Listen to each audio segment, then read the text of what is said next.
ሰላም ጤና ይስጥልን ውድ ተመልካቾቻችን ከትግራይ ቴሌቪዥን የአማርኛ ቋንቋ ስርጭታችን ጀምሯል። የሰዓቱን ዜናዎች ነው ፍርቱና ተገኙ። በኢትዮጵያ የጀርመን አምባሳደር ጄነስ ሃኒፊልደን ጀርመን በትግራይ ዘላቂ ሰላም እንዲረጋገጥና የልማት ስራዎችን ለማጠናከር የጀመረችውን ድጋፍ አጠናክራ እንደምትቀጥል አስታወቁም። የትግራይ ጊዜያዊ አስተዳደር ፕሬዝዳንት ሌተናል ጄኔራል ታደሰ ወረደ በስቃይና መከራ ውስጥ የሚገኙ ተፈናቃዮች ከክረምት በፊት ወደ ቀያቸው እንዲመለሱ ከፌደራል መንግስት ጋር በመግባባት ስራ መጀመር እንደሚያስፈልግ ገልጸዋል። ታሪክ ፍሳ ተጨማሪ አላት።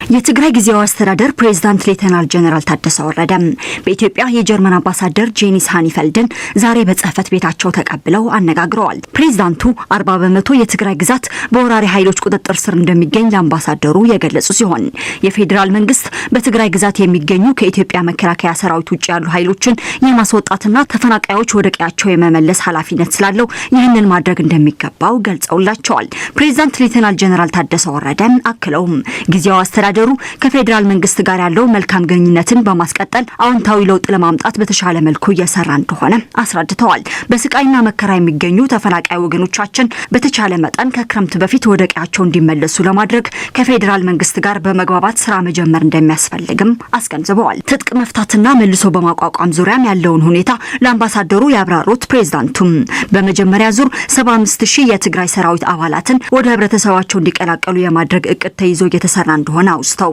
ይህም እስከ መጪው መስከረም እንደሚጠናቀቅ አሳውቀዋል። ሁለተኛው ዙር ደግሞ የትግራይ ግዛታዊ አንድነት ወደ ነበረበት በመመለስና ተፈናቃይ ወገኖቻችን ሙሉ በሙሉ ወደ ቀያቸው ከመመለስ ጎን ለጎን እንደሚፈጸም ነው ለአምባሳደሩ የገለጹት። ጀርመን በትግራይ በተለይ በእርሻ፣ ትምህርት፣ ጤናና ሌሎች ዘርፎች ላይ የሚደነቅ ድጋፍ እያደረገች እንደቆየች የገለጹት ፕሬዝዳንት ሌተናል ጄኔራል ታደሰ ወረደ በቀጣይነትም ትግራይን ለማገዝ የምታደርገው እንቅስቃሴ አጠናክራ እንድትቀጥልበት ጥሪ አቅርበዋል። በኢትዮጵያ የጀርመን አምባሳደር ጄኒስ ሃኒፈልድ በበኩላቸው የትግራይ ጊዜያዊ አስተዳደር ያለው ፖለቲካዊ ሽኩቻ ለመፍታት የያዘው እቅድ አድንቀው ሀገራቸው ጀርመን በትግራይ ዘላቂ ሰላም እንዲረጋገጥና የተለያዩ የልማት ስራዎችን በማጠናከር ረገድ የጀመረችው ድጋፍ አጠናክራ እንደምትቀጥልበት አሳውቀዋል። አምባሳደሩ በተጨማሪም የትግራይ ተስፋ ብሩህ የሚያደርጉና እድገቷ በሚያረጋግጡ ስራዎች ላይ በቅርበት ተደጋግፈህ መስራት ያስፈልጋል ሲሉ ከትግራይ ጊዜያዊ አስተዳደር ፕሬዝዳንት ሌተናል ጄኔራል ታደሰ ወረደ ጋር በነበራቸው ቆይታ መግለጻቸውን ያሳወቀው የፕሬዝዳንት ጽህፈት ቤት ነው።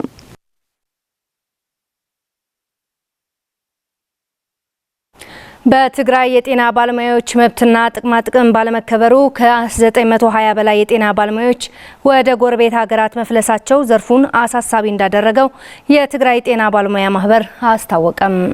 እንደ ማንኛውም የትግራይ የመንግስት ሰራተኛ የ17 ወራት ደሞዝና ጥቅማ ጥቅም ስላልተከፈላቸው አሁን ድረስ የዘለቀ ቀውስ ውስጥ መገኘታቸው ተመላክቷል። የሸዊት ዓለም ዘገባ ማዕድ ኃይለም። በትግራይ የሚገኙ የጤና ባለሙያዎች የሚያጋጥማቸውን ችግሮች ወደ ጎን በመተው የማህበረሰቡ ጤና ለማረጋገጥ እየሰሩ ቢቆዩም አሁን ላይ ባሉት ተደራራቢ የኑሮ ውድነትና ሌሎች ማህበራዊ ችግሮች ለከባድ ማህበራዊ ኢኮኖሚያዊ ቀውስ መዳረጋቸውን የትግራይ የጤና ባለሙያዎች ማህበር ፕሬዝዳንት ዶክተር ፍስሐ አሸብር እንዲሁም የትግራይ የጤና ባለሙያዎች ማህበር አመራር አማኑኤል መብራቱና ሲስተር መብሪት ኪሮስ ይገልጻሉ። ናይ ውዝፍ 17 ማህያይ እኛ የትግራይ የጤና ባለሙያዎች ያለፉት 17 ወራት አንድ ቀን ሳናባክን እያንዳንዱ ቀን አገልግሎት ስንሰጥ ነበር። ለምንድነው የ17 ወራት ደሞዛችን የማይከፈለን? አፍትናይ ጥቅማ ወይ ከአዲት ንውሎ ነገር ነው። ከደሞዝ ውጭ የሚሰጠን ድጎማም ነበረን።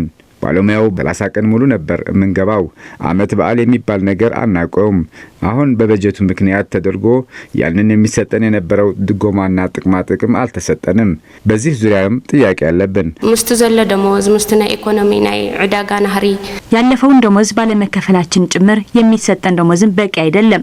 ስለዚህ ካለው የኑሮ ውድነት ሰራተኛ መቅጠር እንኳን አልቻልንም። እንደምታዩት ልጆቻችን አዝለን ወደ ስራ ለመምጣት እንገደዳለን። ጤና ባለሙያዎች ላይ የደረሰ ባለው ችግር በ2016 ዓ.ም ጥር ወር ላይ በተደረገ ጥናት ከ900 በላይ የጤና ባለሙያዎች ወደ ጎረቤት ሀገር መሰደዳቸውን የጤና ባለሙያዎቹ ያስረዳሉ። 921 ልዕሊኡን እዮም ስማጥዕና ወጽም ከደም 921 የጤና ባለሙያዎች ነው ከትግራይ የወጡት። ከትግራይ ሳይወጡም ሙያቸውን በመተው ወደ ሌላ ስራ የተሰማሩም አሉ። አጣአለህ ትሪኸለህ ባለሙያ ሐዝ ተሳላች እዩ ብዙሓት ዶክተር ይጠፋሉ ብዙሓት ነርስ ሚድዋይፍ ይወጸሉ በአጠቃላይ ሲታይ አሁን ያለው የጤና ባለሙያ ሰልችተዋል። ብዙ ዶክተሮችና ነርሶችና አዋላጆች እየወጡ ነው ያሉት ወደ ተሻሉ ሀገራት እንኳን ሳይሆን ወደ ሱዳን፣ ኬንያ ጨምሮ ወደ ሌሎች የአፍሪካ ሀገራት እየተሰደዱ ነው የሚገኙት። ጥያቄዎቻችን የሚመልስ አካል ቢኖር ኖሮ ችግሩ ይቀረፍልን ነበር። የጤና ባለሙያዎች ችግር ለዓለም ማህበረሰብ ለማሳወቅና ጥያቄያቸው ለሚመለከተው አካል ለማቅረብ ከሚያዝያ 29 እስከ ግንቦት 1 2017 ዓ.ም በትግራይ ጊዜያዊ አስተዳደር ስር ያሉት የጤና ተቋማት ሰላማዊ ሰልፍ እንደሚያካሂዱም አስታውቋል። ኩሉ ባዕመያና ሰዓት ክልተ ስራሕ ስለዝጅምር ሰዓት ሓደን ፈርቃን ነው ትካል ያቱ ሁሉም የጤና ባለሙያችን 2 ሰዓት ላይ ስራ ስለሚጀምር 1 ተኩል ላይ ይገባል። ስለዚህ ያጋጠመውን ችግር እንዲፈታለትና ሰሚ እንዲያገኝ ጥቁር ሪባን እጁ ላይ በማሰር በግቢው ውስጥ ሆኖ ሰላማዊ ሰልፍ ያካሂዳል። ለማህበረሰቡ የጤና ተደራሽነትና በቂ አገልግሎት እንዲኖር ችግሮቹ እንዲፈቱ ህዝብ ከጎናቸው እንዲቆምም የትግራይ የጤና ባለሙያዎች ማህበር ጥሪ አቅርበዋል። ዝርያዎችን በማምጣት የወተት ምርትና ተጠቃሚነት ለማሳደግ እየተንቀሳቀሰ እንደሚገኝ በራያ አዘቦ ወረዳ በወተት ላሞች ኢንቨስትመንት የተሰማራው የሀለቃ ሞጎስ ቢዝነስ ግሩፕ አስታወቀም። ተቋሙ ከሆላንድና ዴንማርክ ሀገራት 165 የተመረጡ የወተት ላሞችን በማጓጓዝ ወደ ደቡባዊ ዞን አስገብቷል። አስናቀ መሐመድ አነጋግራቸዋል። ታደሰ ልጃለም አዘጋጅቶታል። በባለ ሀብት ሀለቃ ሞጎስ ንጉሰ ከአውሮፓ ከሆላንድና ዴንማርክ የመጡ 105 የተመረጡ የወተት ላሞች ወደ ደቡባዊ ዞን ራያ አዘቦ ወረዳ ደርሰዋል። የሀለቃ ሞጎስ ንጉሰ ዘመናዊ ራንች ቢዝነስ ግሩፕ ከ7 ቢሊዮን ብር በላይ ወጪ በማድረግ ከ495 በላይ የወተት ላሞችን ወደ ወረዳው በማስገባት ተጀምሮ የነበረው ኢንቨስትመንት ስራ በጄኖሳይዳዊ ጦርነት ምክንያት ሙሉ በሙሉ ውድመት አጋጥሞት እንደነበረ ይታወቃል። በባለ ሀብት ሀለቃ ሞጎስ ንጉሰ ከአውሮፓ ከሆላንድና ዴንማርክ የመጡ 105 የተመረጡ የወተት ላሞች ወደ ደቡባዊ ዞን ራያ አዘቦ ወረዳ ደርሰዋል። የሀለቃ ሞጎስ ንጉሰ ዘመናዊ ራንች ቢዝነስ ግሩፕ ከ7 ቢሊዮን ብር በላይ ወጪ በማድረግ ከ495 በላይ የወተት ላሞችን ወደ ወረዳው በማስገባት ተጀምሮ የነበረውን የኢንቨስትመንት ስራ በጄኖሳይዳዊ ጦርነት ምክንያት ሙሉ ለሙሉ ውድመት አጋጥሞት እንደነበር ይታወቃል። ይህን ያልበገረው የሀለቃ ሞጎስ ንጉሰ ዘመናዊ ራንች ቢዝነስ ግሩፕ ወድሞ የነበረውን 500 ሄክታር የሚሸፍን ኢንቨስትመንት ቦታ ደግሞ ወደ ነበረበት ለመመለስ ከአውሮፓ ከኒዘርላንድና ዴንማርክ ሀገራት በአንደኛ ዙር የመጡ 165 የተመረጡ የወተት ላሞች በካርጎ በማጓጓዝ ማስገባቱን የሀለቃ ሞጎስ ንጉሰ ቢዝነስ ግሩፕ ምክትል ስራ አስኪያጅ አቶ ንጉስ አባይ ገልጸዋል። ምሽተሚቲ ማክሲማም ካፓሲቲ እዚ ግብ ዝለሎ እስከ 3000 ክንውጽሕ ኢልና ክንሓስብ ካብዚ ቀጽልኻ ለኸየለሎ ናብ ናይ ምድቃል ሀለቃ ሞገስ ንጉስ ቢዝነስ ግሩፕ በጣም ትልቅ ራዕይ ይዞ የሚንቀሳቀስ ፕሮጀክት ነው። ዛሬ እዚህ በአንደኛ ዙር የገቡት ከኒዘርላንድና ከዴንማርክ የመጡ 165 የተመረጡ የወተት ላሞች ናቸው። በ3 ዙር አጠቃላይ ወደ 500 ላሞች ይገባሉ። በ3 ዓመትም በአጠቃላይ ወደ 3000 የሚጠጉ የወተት ላሞች ለማስገባት አቅዶ እየተንቀሳቀሰ ነው።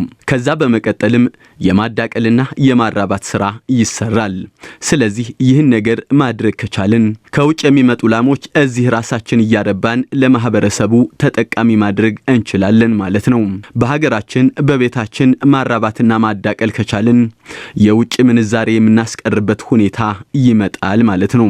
አቶ ንጉስ አያይዞም ላሞቹ በቀን ከ40 እስከ 50 ሊትር የሚታለቡ ሲሆን የቀሩ 3 ካርጎዎችን በየ3 ሳምንቱ ከሀገራቱ እንደሚገቡና በቀን ከ24000 እስከ 30000 ሊትር ወተት የሚያስገኝ 500 የተመረጡ የወተት ላሞች እንደሚኖሩትም ተናግረዋል። ኢንቨስትመንቱ በወተት አቅርቦቱ ለከተማው ማህበረሰብ ብሎም ለትግራይ ከፍተኛ አስተዋጽኦ ከማበርከት አልፎ ለ1100 ወጣቶች በቋሚና በጊዜያዊ ስራ ዕድል ተጠቃሚ በማድረግ የመሆኒ ከተማ ማህበረሰብ በሰፊው ተጠቃሚ ለማድረግ እየሰራ መሆኑን ምክትል ስራ አስኪያጁ አቶ ንጉስ አባይ ተናግረዋል። በተለይ ምስ ጸባ ውጤት ተታሂዝ ለለው ጸገማት እነዚህ የመጡት ላሞች በቀን ከ40 እስከ 50 ሊትር የሚታለቡ ናቸው። ስለዚህ ለማህበረሰቡ የአመጋገብ ስርዓታችን እንድናስተካክል ትልቅ አስተዋጽኦ አላቸው። የወተት ፋብሪካችንም ከማሳደግ አልፎ ለከተማው ማህበረሰብም ከፍተኛ አስተዋጽኦ ከማበርከትም በላይ ለወጣቶች የስራ ዕድል በመፍጠር ረገድም ትልቅ ስራ እየተሰራም ነው። የደቡባዊ ዞን ዋና አስተዳዳሪ አቶ ሀፍቱ ኪሮስ በበኩላቸው እንደዚህ አይነት ኢንቨስትመንት በትግራይ እንዲስፋፋና እንዲበረታታም የትግራይ ጊዜያዊ አስተዳደርና የፌዴራል መንግስት አጋዥ ሊሆን ይገባል ብለዋል። አቶ ሀብቱ አያይዘውም ይሄ እንስሳ ሀብት ኢንቨስትመንት የአንድ ግለሰብ ሀብት ብቻ ሳይሆን የትግራይ ህዝብ ሀብት ነውና ሁላችንም ልናበረታታውና ልንደግፈው ይገባል ተሰርቷል ብለዋል። በአካባቢውም የኢኮኖሚ እንቅስቃሴ ከመፍጠር ባለፈ በቀጣይ በዘርፉ የተሻለ ምርትን በብዛትና በጥራት በማምረት ገበያውን በማረጋጋትና የኑሮ ውድነትን በማቅለል ማህበረሰቡን ተጠቃሚ ማድረግ ይቻላል ብለዋል። ለአብዝ ከባቢ ደግሞ ለህዝብ ራያ ኢሉ ድማ ለትግራይውን እንስሳ ጨገሬታ በ139 ሄክታር ያረፈው የወተት ኢንቨስትመንት ቦታ ነው። ይህ የወተት ፋብሪካ ለራያ ህዝብ ብሎም ለትግራይ ህዝብ ትልቅ ጥቅም ያለው ፋብሪካ ነው። ይህ ኢንቨስትመንት በዞናችን ከሚገኙ ታላላቅ ኢንቨስተሮች አንዱ ነው። የሃለቃ ሞጎስ ንጉሰ ኢንቨስትመንት በጄኖሳይዳዊ ጦርነቱ የወደመ ተቋም ነበር። ተቋሙ በእንስሳት ሀብት ትልቅ ስራ ሲሰራ የመጣና አሁንም እየሰራ ያለ ነው። ይህን እንደ ዞን አመራር ልንደግፈውና ልናበረታታው ይገባል ነው ምለው። የትግራይ ጊዜያዊ አስተዳደርም ሆነ የፌዴራል መንግስት ተቋሙን ሊደግፉትና ሊያበረታቱት ይገባል ምላለሁ። ይህ ኢንቨስትመንት የግለሰብ ብቻ አይደለም፣ የትግራይ ህዝብ ሀብት ነው። ይህ የእንስሳት ሀብት ሁላችንም እንድንጠቀምበትና መሰረታዊ ለውጥ የሚያመጣ ልማት እንዲሆን ሁላችንም ተጋሩ ልናግዘው ይገባል ነው የምለው። በትግራይ ያሉ በተለይም በደቡባዊ ዞን ያሉ ኢንቨስተሮች ለአካባቢው ኢኮኖሚ ማነቃቃትና ለስራ ዕድል ፈጠራ ትልቅ ኃላፊነት አለባቸው ሲሉ አቶ ሀብቱም ይገልጻሉ። ናይቲ ከባቢ ኢኮኖሚያዊ መንቀሳቀስ በዞናችን 169 ኢንቨስተሮች ከ5000 ሄክታር መሬት በላይ ወስደው እየተንቀሳቀሱ ይገኛሉ። ከነዚህ ኢንቨስተሮች መካከል 49 የሚሆኑት ናቸው የውሃ ጉድጓድ አውጥተው ስራ የጀመሩት። ኢንቨስተር ማለት ትርፍ ማግኘት ብቻ ማለት አይደለም። የአካባቢው ኢኮኖሚ ማነቃቃት፣ የስራ ዕድል መፍጠርና ቴክኖሎጂን በማስገባትና በማስተዋወቅ ኢንቨስተሩ ትልቅ ኃላፊነት አለው። በራያ በትክክል የሚሰሩ ኢንቨስተሮች ቢኖሩ ኑሮ በትግራይ ምን አይነት ለውጥ ማምጣት እንደምንችል መገመት አያዳግትም። ኢንቨስተሮች መዋዕለ ንዋያቸውን እንዲያፈሱም ሰላም ወሳኝ ስለሆነ ለሰላም ሁላችንም በጋራ ልንሰራ ይገባል። ከትግራይ ቴሌቪዥን በቀጥታ የአማርኛ ዜናዎቻችን እየተከታተላችሁ ትገኛላችሁ። ውድ ተመልካቾቻችን ዜናዎቻችን ቀጥለዋል። ውጤታማና ብቁ ተማሪዎችን ለማፍራት ተቀናጅተን እየሰራን ነው ሲሉ በአክሱም ከተማ የሳንሻይን ትምህርት ቤት የተማሪ ወላጆችና አስተማሪዎች ገለጹ። ትምህርት ቤቱ በጦርነት ወቅት ከደረሰበት ውድመት አገግሞ የመማር ማስተማር ሂደት መጀመሩም ተገልጿል። ለገብረመድህን ተወልደመድህን ዘገባ ብርዛፍ ገብረጻድቃን። በአክሱም ከተማ የሚገኘው ሰንሻይን ሙሉ ሳይክል አንደኛ ደረጃ ትምህርት ቤት ርዕሰ መምህር ዘርአይ ታደሰ በክልል ደረጃ ዘርኡ ምርጥ መምህራን ሽልማት በሚል የተሰጠው የአስተማሪዎች የሽልማትና የእውቅና መድረክ ሽልማትና እውቅና ከተሰጣቸው መምህራን መካከል ናቸው። በትምህርት ቤቱ የመማርና ማስተማር ሂደት የሚያግዙ ተግባራዊ የሆኑ ያሉት ምርጥ ስራዎች በቦታው በመገኘት ጎብኝተናል። አይናብ ተግባር እዚህ ብጻቸው ክንማይኒያ ሃው ፊልተር ፔፐር ነናዚ ያነጋገርናቸው የትምህርት ቤቱ የአራተኛ ክፍል ተማሪዎችም በትግራይ በተካሄደው ጦርነት ከፍተኛ ውድመት ያስተናገደው ትምህርት ቤታቸው በተደረገለት ጥገና ምቹ የመማር ማስተማር ሁኔታ እንደፈጠረላቸው ይናገራሉ።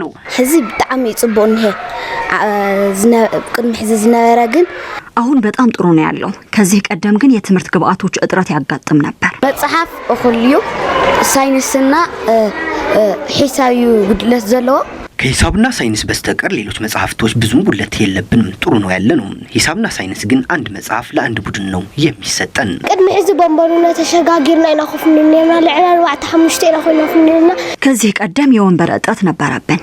በአንድ ወንበር ከ4 ወይም 5 ተማሪዎች በላይ ሆነን ነበር የምንቀመጠው። አሁን ግን ተስተካክሎልናል። የሰንሻይን ሙሉ ሳይክል አንደኛ ደረጃ ትምህርት ቤት አስተማሪዎችና ወላጆችን በትምህርት ቤቱ አስተማሪዎች ጥረትና የማህበረሰቡ ተሳትፎ ታክሎበት በጋራ የተሰሩ ስራዎች የተማሪዎች ብቃትና ውጤት ማሻሻሉን ይገልጻሉ። አፍተ አይነት ትምህርት ትኩረት ንخገብሩ በትምህርት አይነት ትኩረት እንዲያደርጉ የተለያዩ የመማሪያ ሞዴሎች እንጠቀማለን።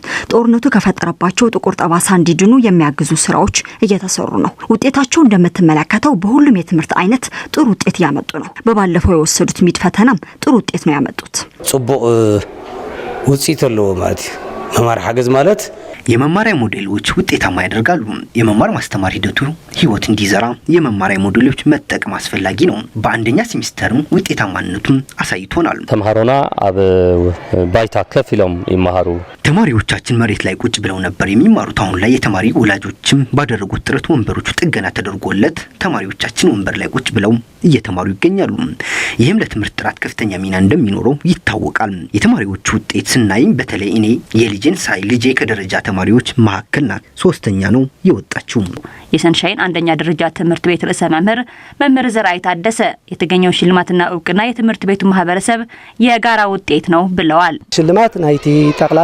ሽልማቱ አጠቃላይ ለለፋውና ለደከመው የትምህርት ቤቱ ማህበረሰብ ነው ብዬ ነው የምወስደው። በትምህርት ቤቱ የወንበር እጥረት ነበር። የመማሪያ ቁሳቁሶችም ተሰባብረውና ወድመው ነበር። በመሆኑም ሁኔታው ለማህበረሰቡ አስረድተን ሽንት ቤት በመስራት ጀምረን ችግሮች ተፈተዋል። ከባዜና ከአክሱም ትምህርት ቤቶች ወንበር አሰባስበንና አሰርተን ለአገልግሎት እንዲውሉና ለተማሪዎቻችን የተሻለ ሁኔታ ለመፍጠር ችለናል። ሌላው የአክሱም ዩኒቨርሲቲም እዚህ ስልጠና እንዲሰጥ አድርገናል። ተማሪዎቹ በተግባር የታገዘ የመማር ማስተማር ሂደት እንዲያገኙ በተደረገው ጥረት የተማሪዎቻቸውን ብቃትና ውጤት ማሻሻልና ለውጥ ማምጣት መቻሉን በመግለጽ ይህም ተጠናክሮ እንደሚቀጥልም መምህር ዘርአይ ጠቁመዋል። የውጭ ዜና ሱዳን በሱዳን የመንግስት መቀመጫ በሆነችው የወደብ ከተማ ፖርት ሱዳን ለ3 ተከታታይ ቀን የድሮን ጥቃት ተፈጸመም።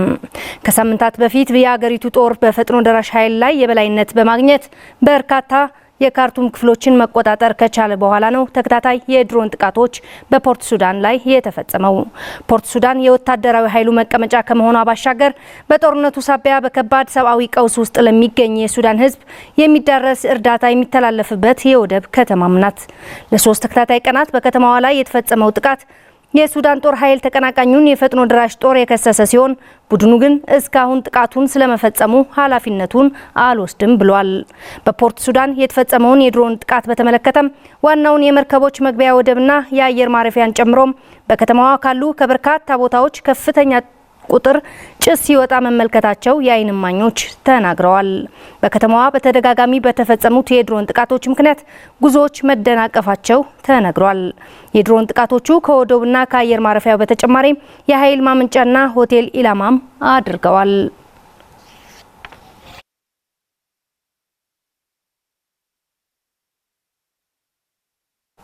በመጨረሻም እስራኤል እሁድ ዕለት ለተፈጸመባት ጥቃት በሁቲዎች ላይ የአጸፋ እርምጃ ወሰደች።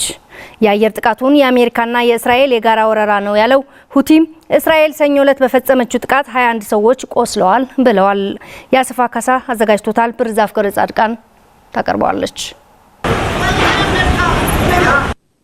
የየመን ሁቲዎች በዴቪድ ቤን ጎሪዮን አየር ማረፊያ ላይ ለፈጸሙት የሚሳኤል ጥቃት አጸፋ የመን ውስጥ የሚገኙ የቡድኑ ኢላማዎች መምታቷን የእስራኤል ጦር አስታውቋል።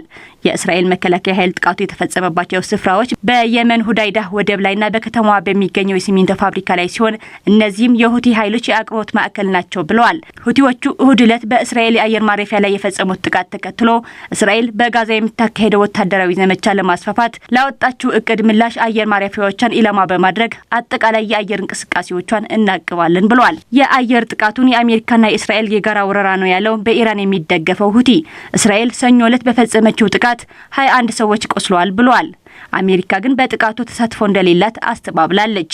የእስራኤል የመከላከያ ኃይል የተፈጸመው ጥቃት በወደብ ላይ የቆሙ መርከቦችን ለመከላከል የተወሰደ ግልጽ እርምጃ ነው ብሏል በዘገባው። ጥቃቱ የተፈጸመበት የሲሚንቶ ፋብሪካ የቡድኑ ወሳኝ የገንዘብ ምንጭ መሆኑንና ከመሬት በታች መተላለፊያዎች እንዲሁም መሰረተ ልማቶችን ለመገንባት የሚያገለግሉ ነውም ተብሏል። በተጨማሪም ወደቡም ከኢራን የሚመጡ የጦር መሳሪያዎች መተላለፊያ ነው በሚል ኢላማ ሆኗል።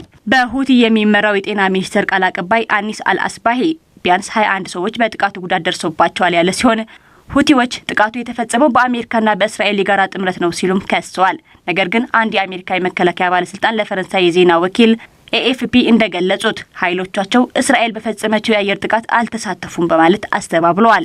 የእስራኤል ጠቅላይ ሚኒስትር ቤንያሚን ኔታንያሁ ጥቃቱን ተከትሎ የአጸፋ እርምጃ እንደሚወስዱ ከዚህ በፊትም ጥቃት ፈጽመናል፣ ወደፊትም ጥቃት መፈጸማችን እንቀጥላለን በማለት ዝተዋል። ሁቲዎች በእስራኤል አየር ማረፊያ ላይ የፈጸሙት ጥቃት በተመለከተ ኢራን እጇ እንደሌለበትና ቡድኑ ጥቃቱን በራሱ ውሳኔ ያደረሰው ነው ብላለች። የቀድሞው የአሜሪካ ፕሬዝዳንት በሁቲ ኃይሎች ላይ ጥቃት እንዲፈጸም ያዘዙ ሲሆን ዶናልድ ትራምፕ ስልጣኑን ከተረከቡ በኋላም ጥቃቱ ቀጥሏል።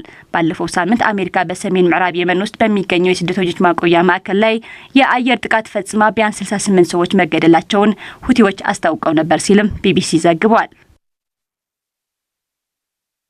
ውድ ተመልካቾቻችን ከትግራይ ቴሌቪዥን በቀጥታ የአማርኛ ዜናዎቻችን እነኚህ ነበሩ። ፉርቱና ገብሩ ቆይታ አደረኩ። ከቀሪ የትግራይ ቴሌቪዥን ፕሮግራሞች ጋር መልካም ቆይታ ይሁንላችሁ።